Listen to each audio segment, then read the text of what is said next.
Parkinson's is a progressive neurodegenerative disease that is characterized by tremors, loss of coordination, and stiffness. It affects men 1.5 times more than women, and the likelihood of diagnosis increases with age. So what's the pathophysiology behind Parkinson's? In the brain, there is a coordination center that enables conscious movement called the basal ganglia. It works by receiving input signals from the motor cortex, the part of our brain responsible for activating the basal ganglia when we consciously decide to move, processing these signals, and sending out output signals or instructions back to our motor cortex, which is also responsible for initiating movement in our skeletal muscles. In this coordination center, there are two pathways and ultimately two end results that can occur. A direct pathway that stimulates your motor cortex to tell your muscles to move, and an indirect pathway that inhibits your motor cortex from telling your muscles to move. In everyday life, it is the balance between these two pathways which allows us to smoothly coordinate through our daily activities.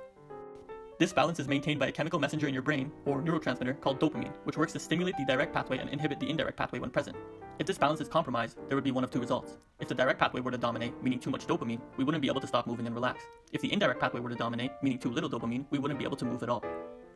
The basal ganglia is composed of different segments. These segments communicate with each other to form the direct and indirect pathways mentioned previously. The language that these segments communicate with are a lot simpler than the way we speak. The whole language is composed of two words, on or off. If one segment tells the other segment on, then the other segment will become stimulated. And if one segment tells the other segment off, then the other segment will become inhibited. To better understand how the two pathways of the basal ganglia work, let us think of an analogy. Imagine that you have a meeting to attend to in city center. To get to city center, you go to the bus station.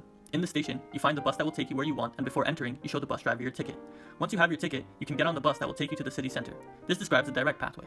Now let's think of the same situation, but before boarding the bus, you happen to not have a ticket to show to the bus driver. Since you don't have a ticket, you are not allowed to get on the bus and are unable to go to city center.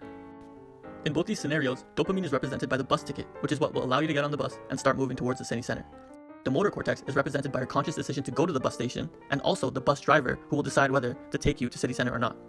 And finally, the bus represents the muscles. It is what will physically move you to where you want to consciously go. Okay, so now that we know how the brain normally works in causing movement, what changes in someone who has Parkinson's? Let's return to the bus analogy. If you got to the bus station and found out there were no more bus tickets for sale, you wouldn't be able to go to your meeting, right? That is basically what happens when you have Parkinson's. There is no more dopamine, which is the bus ticket, available in the basal ganglia, which is the bus station, the area of movement coordination. Therefore, you are not able to travel to the meeting on the bus as you do not have a ticket. In terms of Parkinson's disease, your movement is impaired. The reason behind this lack of dopamine is due to an excessive degeneration of dopaminergic neurons from the substantia nigra, an area within the basal ganglia. This dopamine is supposed to be relayed to the striatum of the basal ganglia, where both the direct and indirect pathways of movement begin. The reason behind this excessive degeneration is unclear at the moment.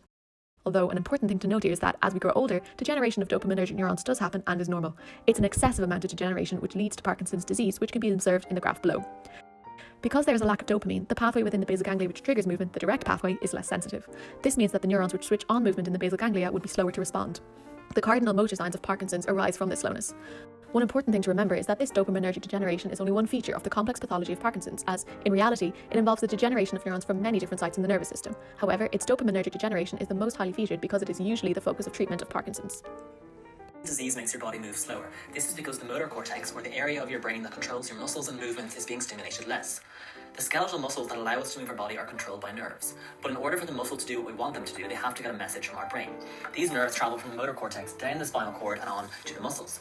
This message is sent through the nerves in the form of electricity. Normally, when this electricity reaches the end of the nerve near the muscle, it causes ACH, a chemical, to be released.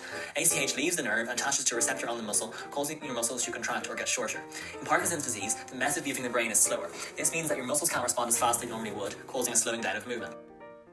Here is a quick summary of everything we've learned. There is a coordination center in the brain called the basal ganglia, which controls our movement through two pathways, the indirect and direct. Dopamine helps to stimulate the direct pathway, which allows for movement. In Parkinson's, there is a degeneration of neurons that produce dopamine, meaning the indirect pathway dominates.